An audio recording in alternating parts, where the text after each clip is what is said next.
হঠাৎ করে দেখলাম আবার ওনারা তো হেফাজতের নেতা, ওই জান্নাত আর তৈবার যাবি মানবিক স্বামী মমিনুল হক মুক্তি পাইছে।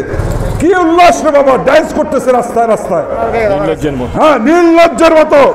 আর আমরা যখন নবী করিম সাল্লাল্লাহু আলাইহি ওয়াসাল্লামের জন্মবার্ষিকীতে জন্মদিনে আমরা জশ্নে জুলুস করি, ওরা বলে বেদাত করি। আমরা এটা বেয়াদব মূর্খ। আমরা নবীজির জন্মদিনে আমরা উল্লাস করব, আমরা রাস্তায় ঘুরে ঘুরে স্লোগান বলবো, ইয়া নবী সালাম আলাইকা, ইয়া রাসূল সালাম আলাইকা। আর তারা বলে এটা বেদাত। আর তাদের ওই যে 501-এর ভাড়াটিয়া মানবিক জামাই, জান্নাতের মানবিক জামাই যখন মুক্তি পায় তখন উল্লাস করে, রাস্তায় দৌড়ে দৌড়ে মানুষকে মিষ্টি খাওয়ায়, তখন এটা বেদাত হয় না।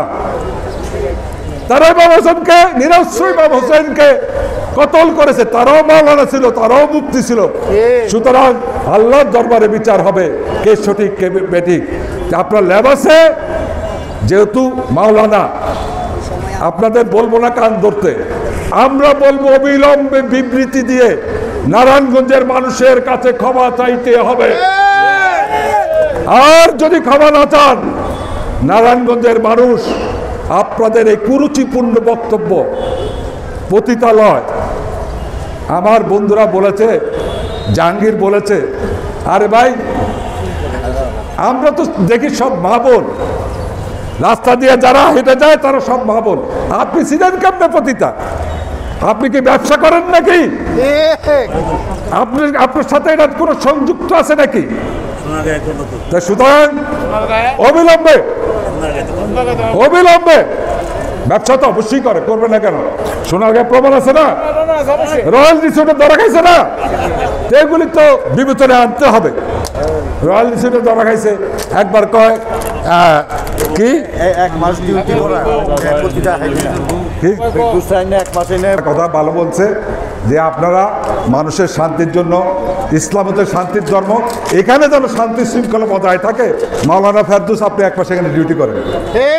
এই পার্কে নবী করিম সাল্লাল্লাহু আলাইহি ওয়াসাল্লাম বলছে গাছ লাগান, মানুষের ছায়ার জন্য, মানুষের তৃপ্তির জন্য, পরিবেশের ভারসাম্য রক্ষা করার জন্য গাছ লাগার জন্য নির্দেশ দিয়েছে।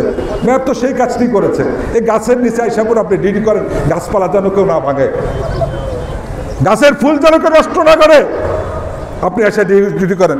আবারও সবাইকে ধন্যবাদ জানাচ্ছি এবং আবারও বলতে চাই, বাড়াবাড়ি করেন না, দোয়া করেন, আল্লাহর কাছে মাপ চান, নারায়ণগঞ্জের মানুষের কাছে মাপ চান। আল্লাহ মাফ করবে, নারায়ণগঞ্জের মানুষ যদি মাফ করে দেয়, আল্লাহ আপনাকে মাফ করে দেয়। নাইলে শেষ বিচারে এই মা বোনদের নিয়ে যে আপনারা আপত্তিকর কথা বলছেন, অবশ্যই আল্লাহর শাস্তি আপনাদের জন্য নির্ধারিত, ইনশাল্লাহ ইনশাল্লাহ ইনশাল্লাহ। জয় বাংলা, জয় বঙ্গবন্ধু, জয় হোক মেহনতি মানুষ। ডাক্তার শৈলা হাজ আইবি সম্পর্কে কিছু সংখ্যক চিহ্নিত মাওলানাদের আপত্তিকর কুরুচিপূর্ণ বক্তব্যের প্রতিবাদে আজকের যে সমাবেশ, মানববন্ধন,